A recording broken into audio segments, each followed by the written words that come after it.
1953, a coronation fit for a king. But it's a young queen who's about to be crowned, and the crowd roars its approval. The fact that she's a woman attracts no comment, and she will go on to reign over us for 6 decades. But England's queens haven't always been greeted with such adoration. Throughout our history, women and power have made an uneasy combination.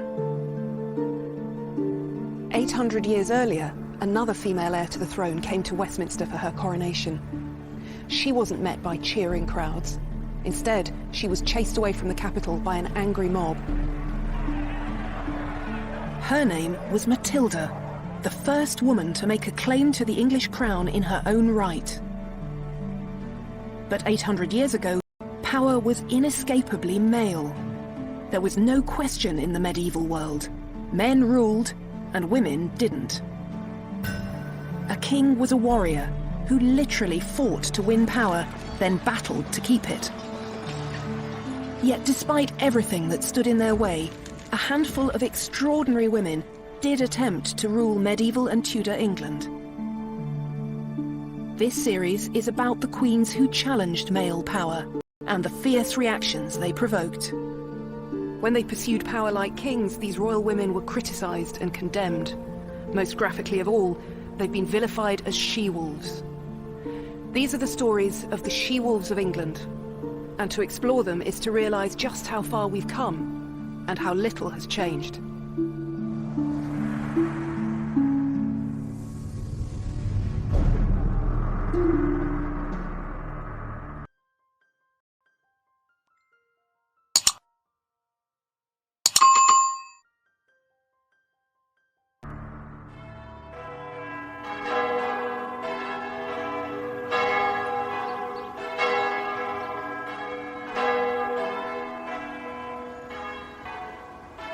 On the 24th of June, 1141, a 39-year-old woman sat down here at Westminster to a sumptuous banquet. It was a feast to celebrate her planned coronation as Queen of England. Matilda, it seemed, was about to become the first woman to rule England in her own right. Matilda was the daughter of Henry I and granddaughter of William the Conqueror, but you won't find her on the roll call of English monarchs. This faint manuscript image is the only contemporary picture of her that's into almost 20 years of catastrophic civil war. Matilda herself has gone down in history as a domineering and destructive woman, perceived by men as a she-wolf, simply because she dared to challenge the assumption that only a man could wear the English crown. And her bid for the throne began with a tragedy, the death of the male heir, her brother William. It happened not in England, but when he and their father were returning from their territory across the Channel in Normandy. This sleepy village, Barfleur in Normandy, was once the greatest port on the Norman coast. It was from here that Matilda's grandfather William, Duke of Normandy, set off to conquer England in 1066. 54 years later, another Norman fleet set out from Barfleur to cross the Channel. At its head was the King of England, Henry I, in his great dragon-headed longship. And behind him, in a newly fitted-out vessel called the White Ship, was his son and heir William, with a large party of young noblemen. It was November, late in the year for what could be a treacherous crossing. But the water in Barfleur harbour was still and glassy, and there seemed no need for concern. The king set sail first at twilight, to be followed by William and his company of ebullient young aristocrats. But when the White Ship slipped out into the dark water, everyone on board was roaring drunk.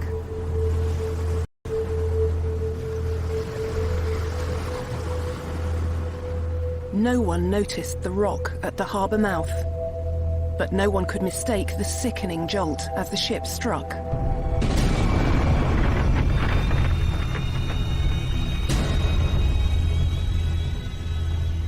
It took only minutes to sink. And in the freezing November waters, there was no hope of rescue.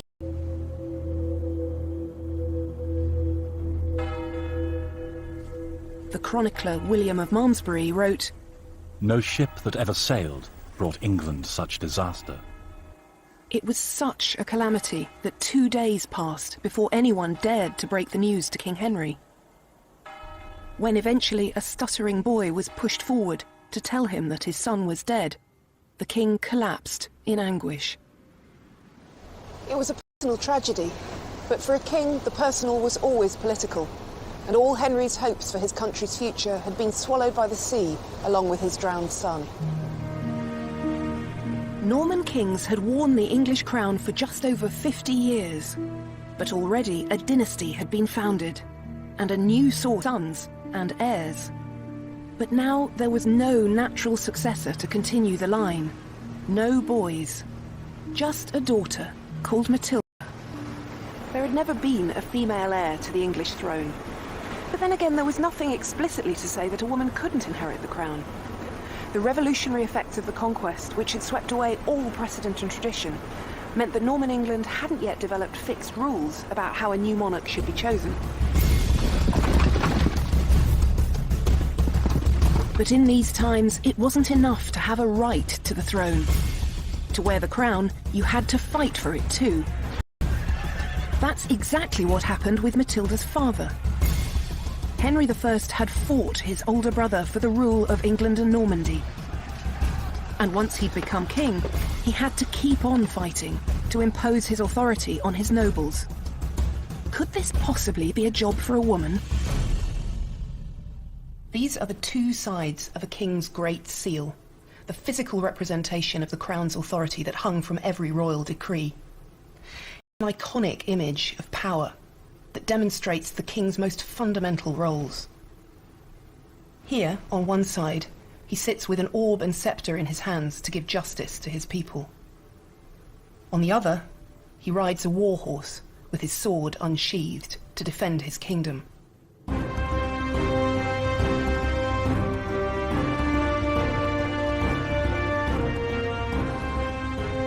Even today, power still looks, sounds and feels overwhelmingly male. Back then, there was no question in contemporaries' minds about the order of God's creation. Men ruled, and their women obeyed. In fact, the Anglo-Saxon word for queen didn't mean a female king. It meant the wife of a king. And as a king's wife, a queen could advise her husband, or even represent him. But her authority always depended on his. And it was this limited kind of queenship, as royal wife to a royal husband, for which Matilda had been prepared since birth. When she was a small child, her father sent her to a foreign land to be married to a complete stranger. At the age of 8, she'd already begun an extraordinary career. She'd left England to marry Henry V, the King of Germany and Holy Roman Emperor. Since then, she'd been fated as his empress, the greatest court in Europe. And as a result, she had a powerful sense of her own majesty.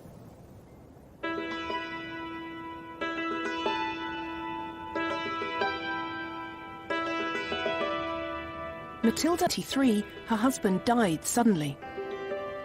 And after 16 years abroad, Matilda came home to England. She was Henry's only heir, and he chose this moment to ensure the future of his dynasty. This is Westminster Hall. In Matilda's day, it was probably the largest indoor space in Europe. It still has a daunting grandeur. It was at a ceremony here that Henry promised Matilda a startling new future. He was suggesting that for the first time, a woman could rule in her own right as a female king. On the 1st of January 1127, here in the Great Hall at Westminster, the nobles of Henry's kingdom swore a solemn oath that they would support Matilda's right to succeed to her father's throne. No one tried to argue that a woman couldn't rule. But the likelihood is that the nobles were paying lip service to an idea that they thought would never happen. And Henry had an alternative plan. Matilda was still young. If she could give him a grandson, England might yet be ruled by a king of his bloodline. So once again, he sent her away to be married. She might have been promised a powerful future, but for the moment, she was still her father's pawn. Since the conquest, the kings of England had ruled both England and Normandy. But this new Anglo-Norman realm was difficult to hold together. One way to defend it was to create alliances through marriage. Henry chose as Matilda's bridegroom Geoffrey of Anjou, whose lands to the south of Normandy could protect Henry's borders.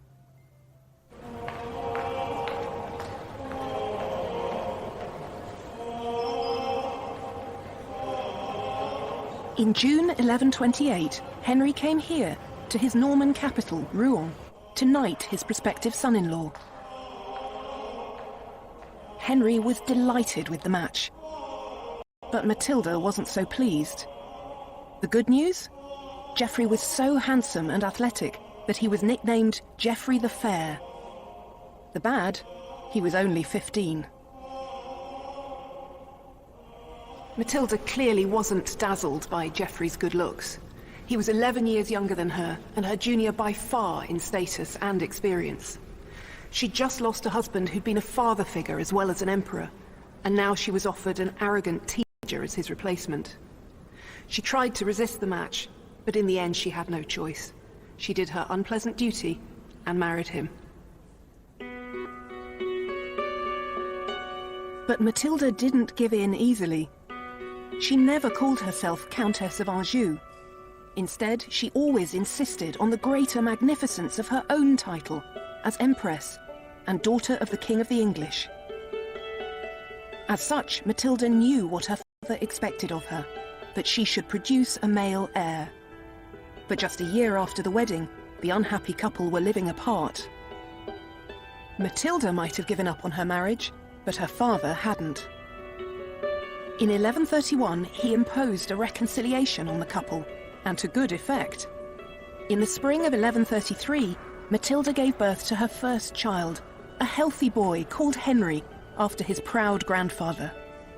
A year later, she had a second son. So Henry had his male heirs. But he was in his 60s, and it would be years before they grew up. And there was more. Having a family of her own meant that Matilda's loyalties were now split. The arrival of his grandsons was a dynastic triumph for Henry. But Matilda's new role as the mother of two young sons left her caught in the middle between her husband's ambition and her father's refusal, even at the age of 67, to relinquish any part of his hold on power. And in 1135, as political disagreement escalated into the flexing of military muscle, Matilda stayed in Anjou with Geoffrey, standing shoulder to shoulder with her husband.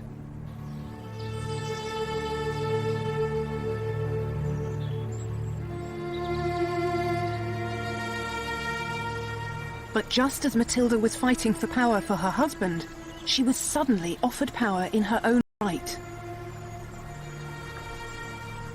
Her father Henry was taken ill on a hunting trip in November 1135.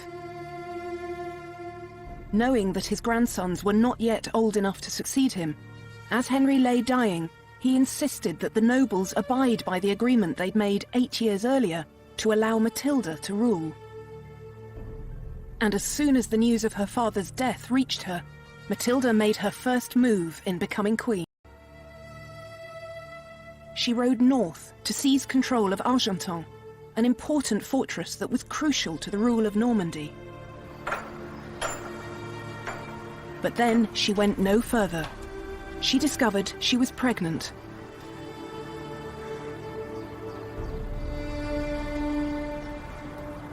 It's impossible to know what was going through Matilda's mind stuck out here at Argentan.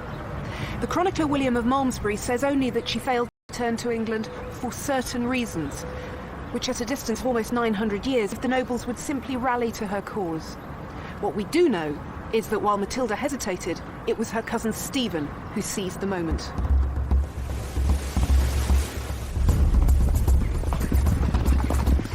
Stephen was a powerful man and an effective soldier. He rode to Winchester, where his brother was bishop, and had himself crowned king. For Matilda, this was a shocking betrayal. Stephen had been among the nobles who had sworn allegiance to her when her father was alive. Matilda believed absolutely in her right to the throne. But her big mistake was to assume that others did too. Male might, it seemed, still overcame female right. According to a chronicle known as the Gesta Stephani, the deeds of Stephen, there was no one else at hand who could take the king's place and put an end to the great dangers threatening the kingdom. This is hardly an impartial account. It was written by a monk with close ties to Stephen's court, and Stephen is the hero of the story. Unfortunately, no one was writing Matilda's story. Stephen's masterstroke was his speedily arranged coronation.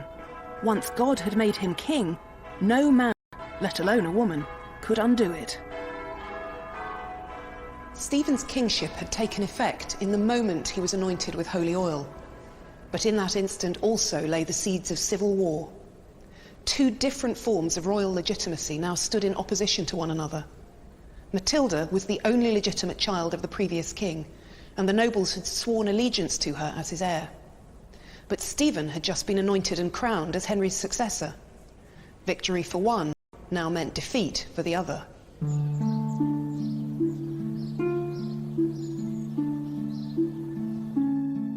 Stephen might have God on his side, but he needed people too. He couldn't rule without the support of the powerful nobles. It was a balancing act. They would help the king keep order in the kingdom and defend it from attack, if he offered leadership and security. And this is what Stephen appeared to be doing. So one by one they rallied to his cause. And his triumph seemed complete when he won the support of Robert of Gloucester, one of the most powerful noblemen in the country. Hundreds of miles away in France, Matilda's cause seemed lost. Her third son had been born safely at Argenton, but now she and her boys were embattled there, with little prospect of reclaiming her inheritance. To make his throne secure, Stephen needed to control the Anglo-Norman realm on both sides of the Channel. But while he established his rule in England, it took him more than a year to cross the Channel to France. By then, Normandy had collapsed into anarchy, and so did Stephen's army, as his soldiers began to squabble among themselves.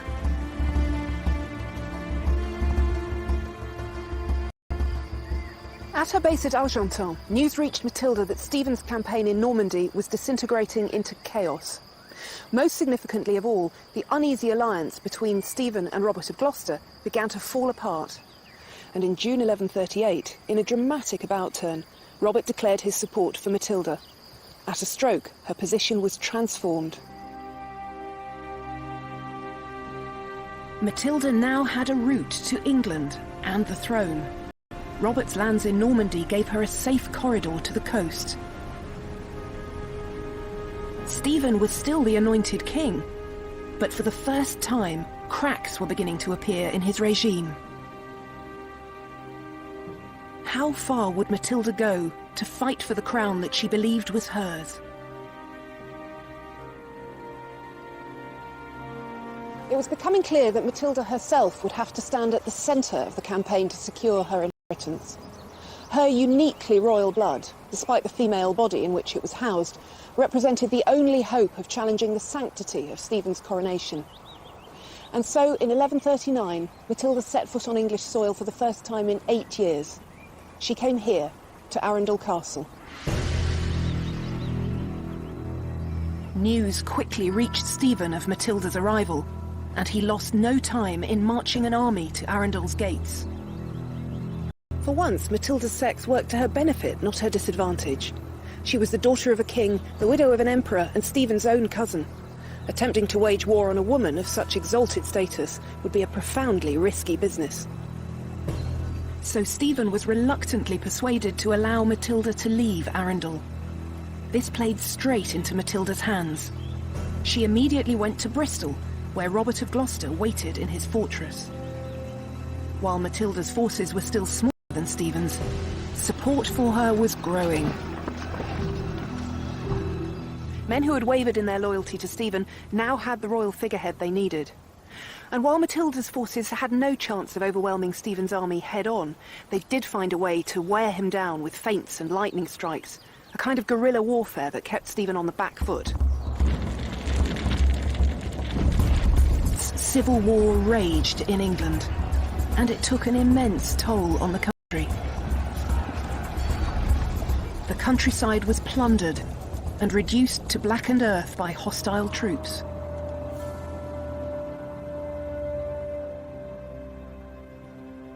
It was a dreadful thing, said the chronicler William of Malmesbury, that England, once the noblest place of peace, the peculiar habitation of tranquility, had sunk to such wretchedness.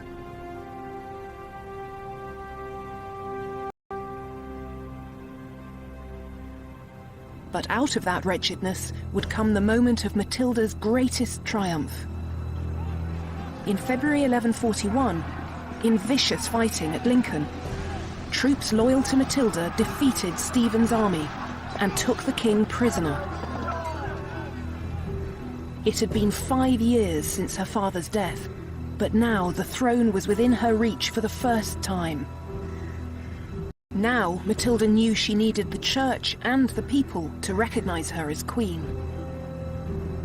She couldn't undo Stephen's coronation, but she could try to supersede it with one of her own.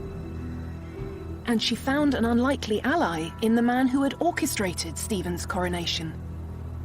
His own brother, Bishop Henry of Winchester.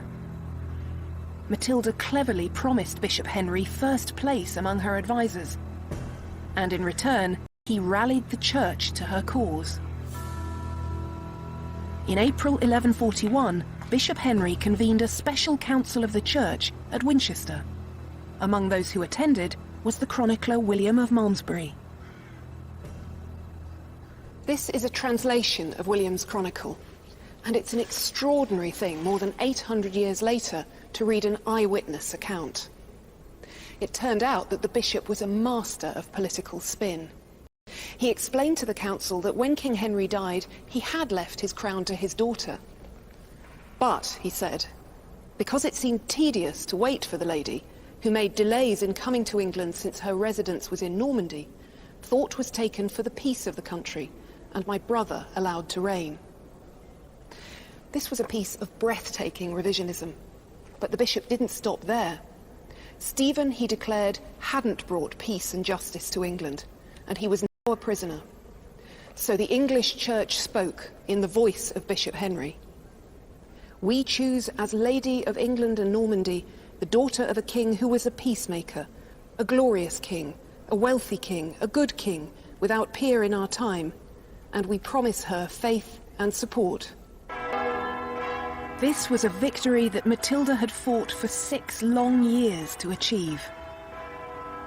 So here at Winchester, Matilda was recognised as England's lady, domina in Latin. What that meant was that she would have dominion, power or lordship, of the kind that her father had enjoyed. And once she was anointed and crowned, she would become a new kind of queen, one who would rule in her own right. Matilda began to prepare for her coronation. She was on the brink of becoming England's first female king. But as she began to act like England's new ruler, it became clear that she still had a battle to fight. As the chronicles written at the time reveal, when the great men of the kingdom began to be confronted with the reality of female rule, they didn't like what they saw. She was lifted up into an insufferable arrogance, and she alienated the hearts of almost everyone. She had brought the greater part of the kingdom under her sway, and on this account she was mightily puffed up and exalted in spirit. She at once put on an extremely arrogant demeanour instead of the modest gait and bearing proper to the gentle sex, began to walk and speak and do all things more stiffly and more haughtily than she had been wont, to such a point that soon, in the capital of the land subject to her, she actually made herself queen of all England and gloried in being so called. This has become the defining account of Matilda's difficulties at this crucial moment. She was just too arrogant to make a success of ruling. But there's more going on here than a previously undetected character flaw. Matilda was trying to become Queen of England, Not in the conventional sense of a king's wife, but in the unprecedented form of a female king. And kings didn't deport themselves with a modest gait and bearing. They had to be commanding and authoritative. But when Matilda tried to do that, she was seen as unnaturally domineering. The great men of the realm couldn't believe that a mere woman wouldn't take their advice without question. And as the rumblings of discontent grew louder and louder, medieval spin doctors went to work. True to form, the hostile chronicler of the Gesta Stephani, the Deeds of Stephen, reported that she had demanded money from the citizens of London, and when they resisted, she, with a grim look, her forehead wrinkled into a frown, every trace of a woman's gentleness removed from her face, blazed into unbearable fury. Stephen was still a prisoner, but troops loyal to his cause began to ravage the lands south of the Thames, just across the river from the City of London.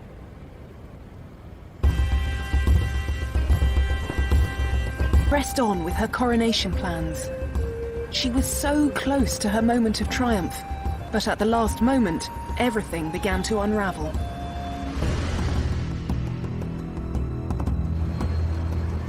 As Matilda prepared to enjoy her feast at Westminster, bells began to toll. The gates of the city swung open, and out swarmed thousands of armed Londoners to drive her away from the capital.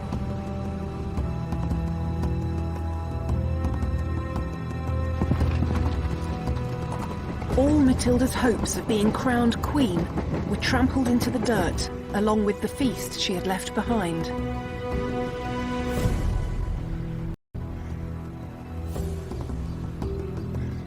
But things were about to get still worse. News reached Matilda that Bishop Henry had swapped sides once again and declared his support of his brother Stephen. Matilda pursued the bishop to Winchester, but was caught in an ambush. She was smuggled to safety, but her greatest supporter, Robert of Gloucester, was captured in battle. Without him, she knew she could never hope to win, so she bought his freedom. But the price was high. She had to release her most valuable prisoner by far, her rival, Stephen. Still, she fought on, and in September 1142, Matilda was besieged by Stephen's forces in the burned and blackened city of Oxford. For 3 months she held out, but just before Christmas, she decided to risk everything in one last effort to escape. Matilda's escape from Oxford is the most famous, the most daring, and certainly the bravest moment of her life. In the cold and dark, with a bodyguard of just 3 trusted soldiers, she left Oxford Castle by a small side gate. Wrapped in white cloaks as camouflage against the snow, they walked silently across the frozen river. An army surrounded the castle, but no one saw them pass. They trudged 7 miles through the drifting snow before they found horses to carry them to safety.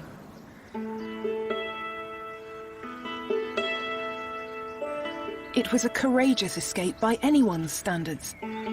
And even the Gesta Stephani remarked on Matilda's extraordinary tenacity.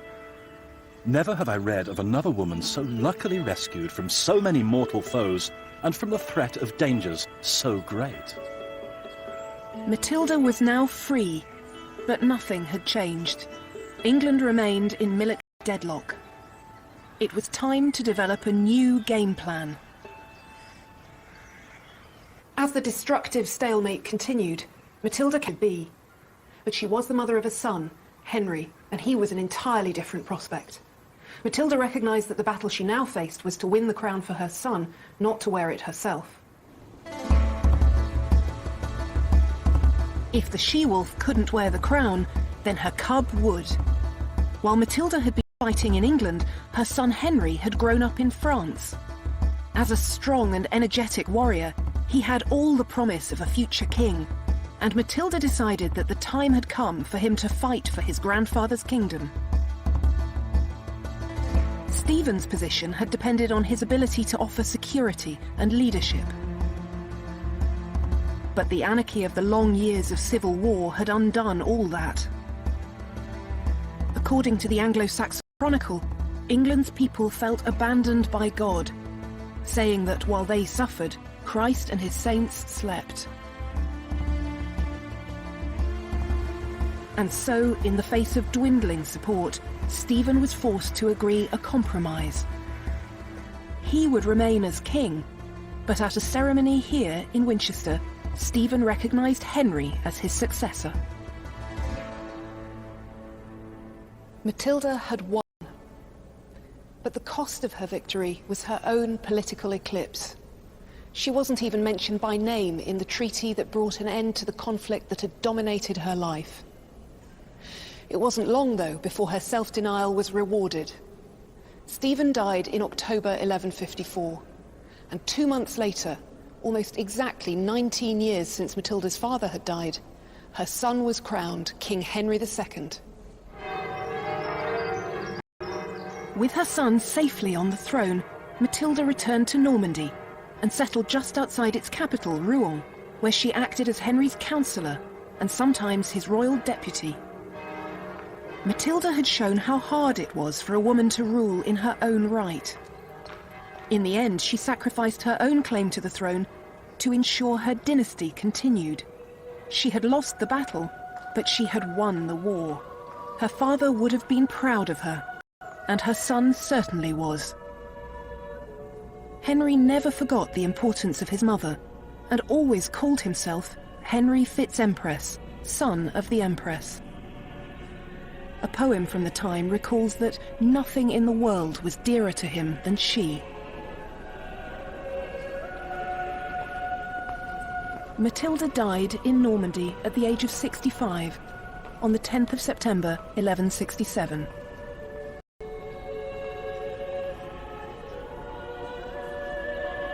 Political pragmatism that made her son king. These Latin verses were later inscribed on her tomb. Ortu magna, viro maior, sed maxima partu, hic jacet Henrici filia, sponsor, parens. Great by birth, greater by marriage, but greatest in her offspring. Here lies the daughter, wife, and mother of Henry. Her son's triumph was the vindication of everything she'd done, but the price to be paid for that victory was her disappearance between the lines of her own epitaph. This was the price that Matilda paid for being a queen who dared to believe she might act like a king. And still the question remained, would a woman seeking this much power always face such outrage?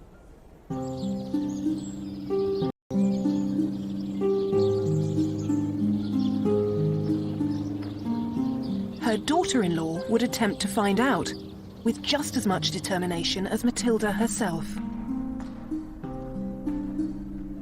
But as the centuries have gone by, Eleanor of Aquitaine's fame has endured less as a she-wolf than as a queen of the romantic world of chivalry and courtly love.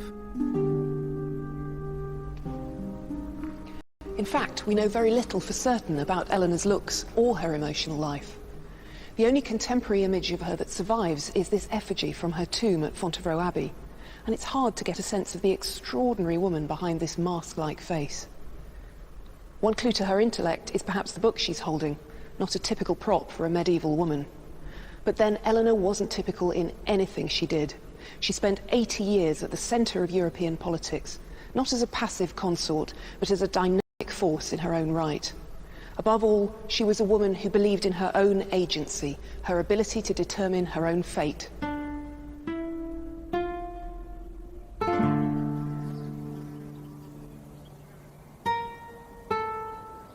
Eleanor's childhood was spent in Poitiers, one of the great cities of her father's Duchy of Aquitaine.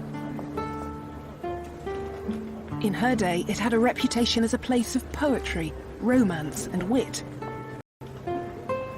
It was a flamboyant and sophisticated court for a girl to grow up in.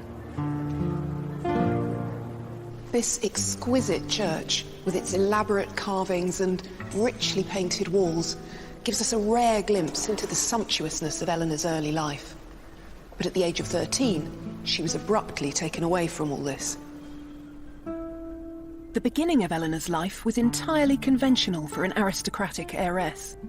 Just like Matilda, but Eleanor made a particularly powerful match. her new husband was heir to the French throne. And within days of the wedding, the old king died. Now, at the age of only 13, Eleanor was Queen of France, wife of King Louis VII. Louis, who was unworldly and young for his years, was puppyishly devoted to his beautiful wife. Eleanor was much less impressed. According to later gossip, she said he was more monk than king. Eleanor's role as consort was to give Louis an heir. And it may be evidence of her distaste for the job that it was 8 years before she gave birth for the first time. The baby was strong, healthy, and perfect in every way, except for the fact that she was a girl. But Eleanor was still only 21. And from their court in Paris, there was another project consuming the royal couple. Louis and Eleanor had decided to go on crusade.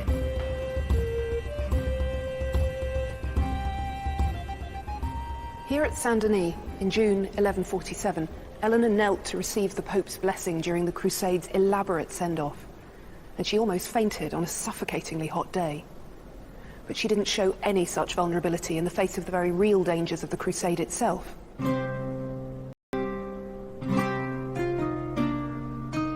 Eleanor and Louis were joining the great battle between the Christian West and Muslim East to win control of Jerusalem and the Holy Land.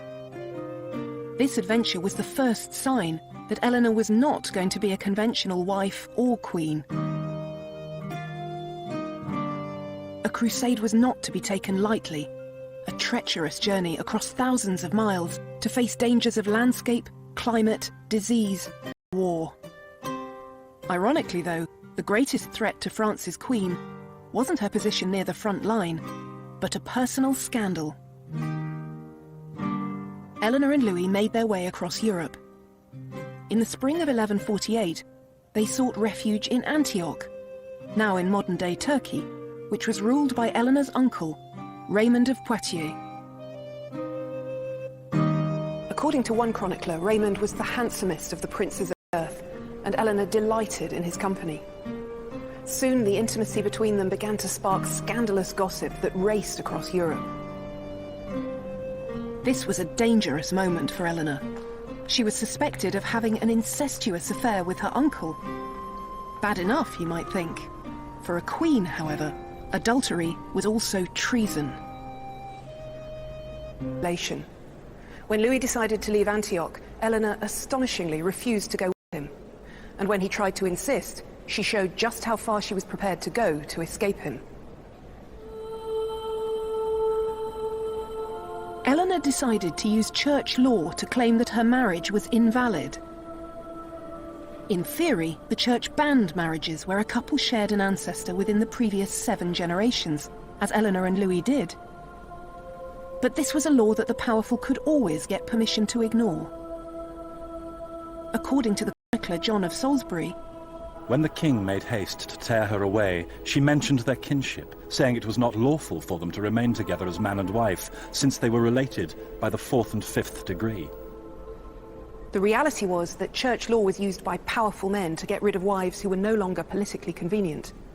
And it seemed that Eleanor didn't see why she shouldn't use it too. But Eleanor found that the king's power was greater than hers. Louis wasn't prepared to let his queen go, and she was forced to leave Antioch with him. In 1149, the failed crusade trailed home, and for the next 2 years, Eleanor didn't waste her energy by struggling further.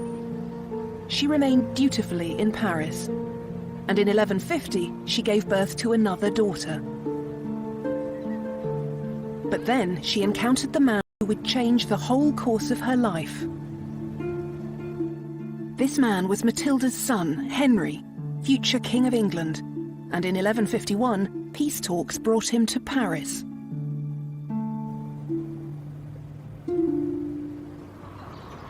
Eleanor and Henry must have met when he came to the French court in the summer of 1151, though the chroniclers are tantalizingly silent on the subject. He was 9 years younger than Eleanor, a fiery and charismatic young man, boundless energy as a soldier and a leader.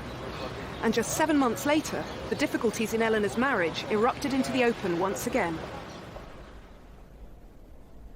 This time, it was Louis who had given up the fight to keep his wife by his side. In March 1152, a committee of French bishops annulled their marriage, and Eleanor left Paris immediately for Poitiers.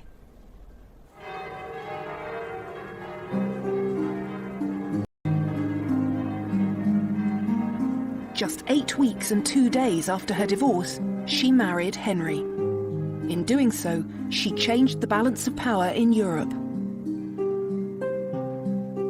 Eleanor had inherited the vast Duchy of Aquitaine from her father, and by adding this that stretched from the Pyrenees to the Scottish borders.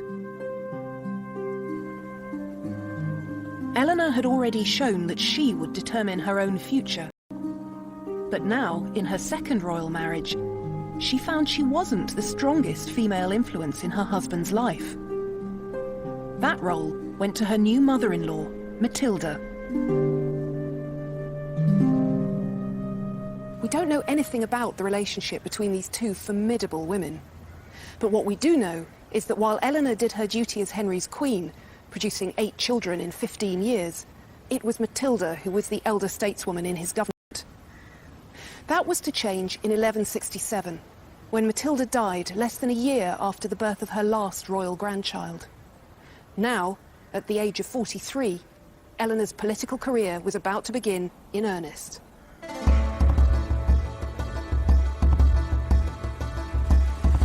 The task of governing Henry's huge and unwieldy empire was a challenging one, which kept him constantly on the move.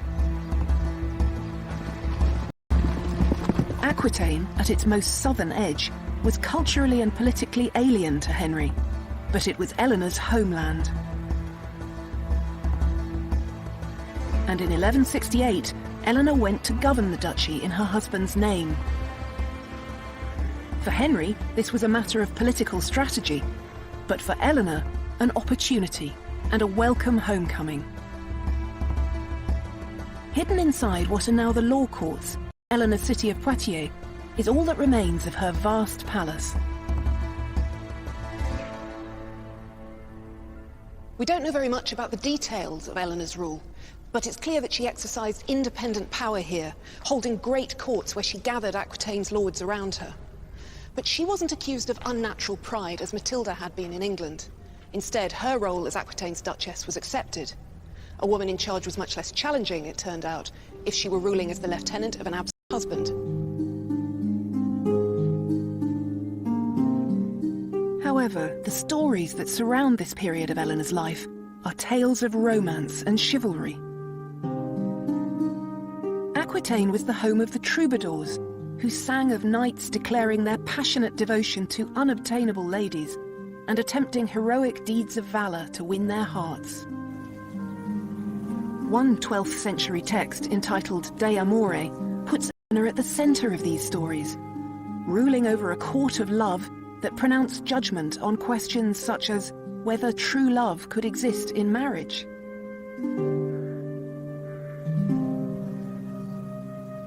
Idea has persisted so powerfully.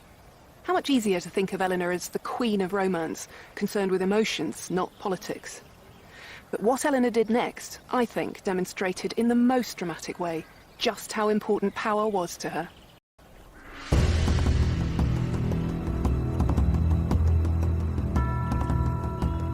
This magnificent castle at Chinon, on the banks of the Loire, was one of the most important centres of Henry's rule. It was also the setting for what was to be Eleanor's most assertive bid for power.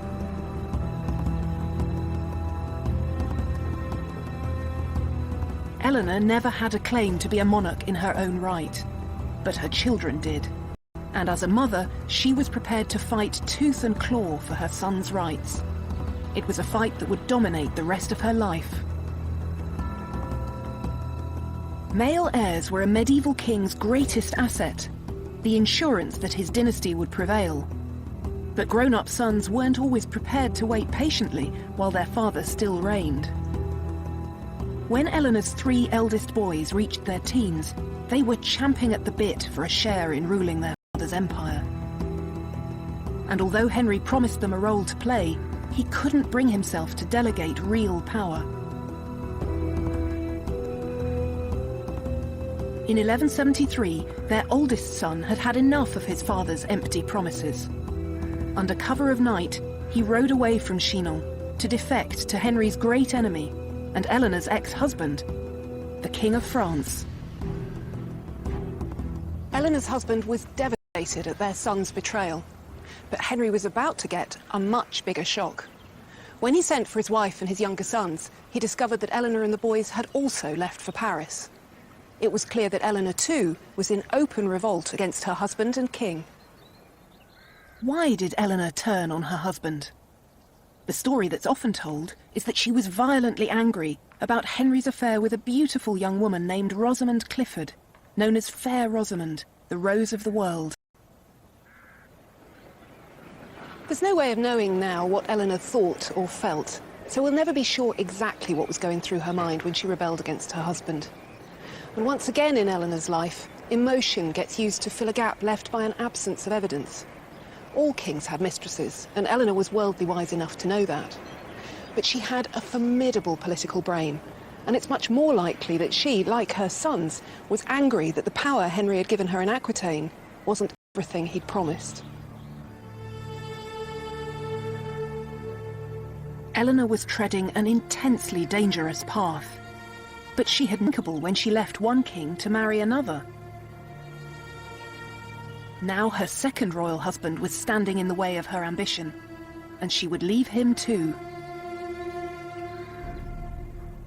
Sons rebelling against their father were a cause of outrage and sorrow, but the 12th century had seen it all before. A wife rebelling against her husband was a new and profoundly alarming phenomenon. One chronicler scoured his archive to find more than 30 examples of sons taking up arms against their father, but not a single precedent of a queen in revolt against her husband. In a public letter, the Archbishop of Rouen told Eleanor that she threatened the very fabric of society. "Man is the head of woman," he said. "We know that unless you return to your husband, you will be the cause of a general ruin."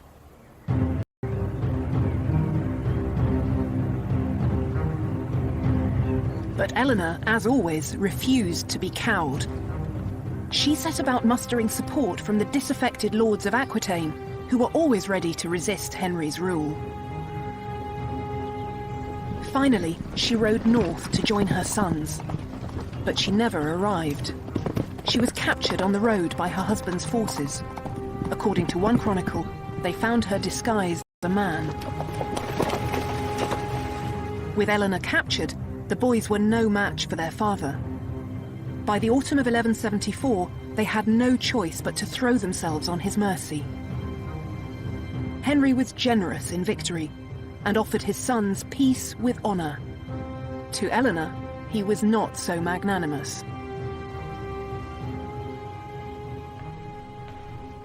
Eleanor was taken as a prisoner from France to England, and for the next 15 years she's almost lost in silence. We don't even know for certain where she was held. But for a woman who'd always believed in her own agency, captivity can only have been relentlessly difficult to endure.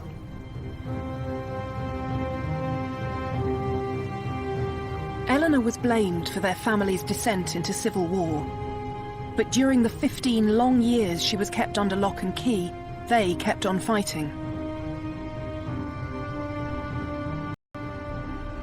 It was a conflict that claimed the life of her eldest son. And it didn't stop until 1189, when at the age of 56, in his fortress of Chinon, Henry II died. His body was taken to Fontevraud Abbey, 10 miles westward along the Loire River. His heir was his second son, Richard, Eleanor's favourite child, who would one day be known as the Lionheart. It was dusk when Richard stepped into the church, England, that his mother was now a free woman.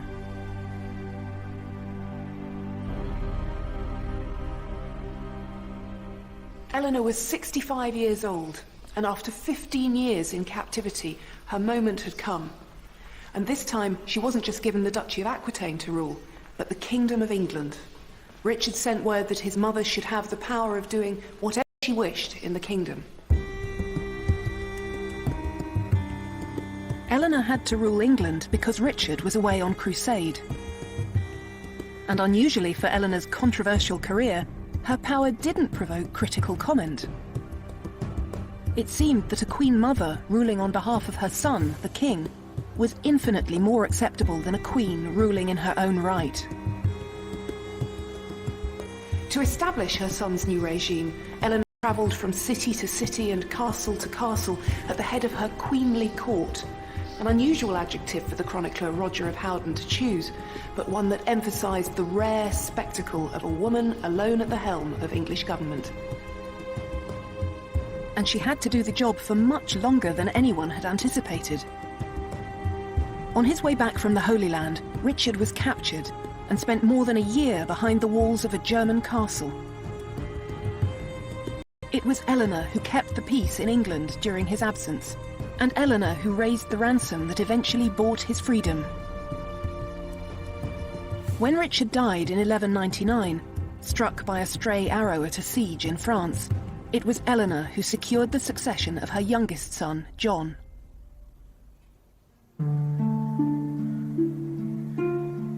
Amazingly, at the age of 75, she travelled hundreds of miles, the length and breadth of France, to support John's rule. But eventually, age and exhaustion caught up with Eleanor. She returned here to Fontevraud to rest, and from that point on, she retreated into silence. Eleanor died on the 31st of March 1204, at the age of 80. Despite her long years of conflict with her husband, she was laid to rest beside him.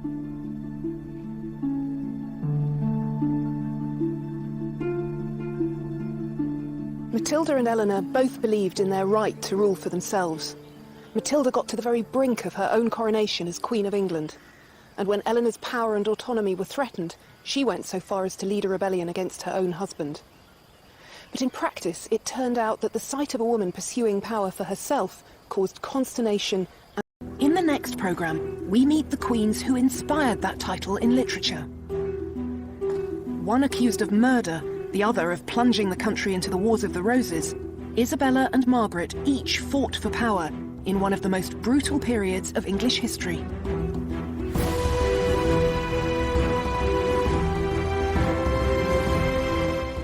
Nina Ramirez delves into the lives of the medieval kings here on BBC HD tomorrow at 7 in Illuminations.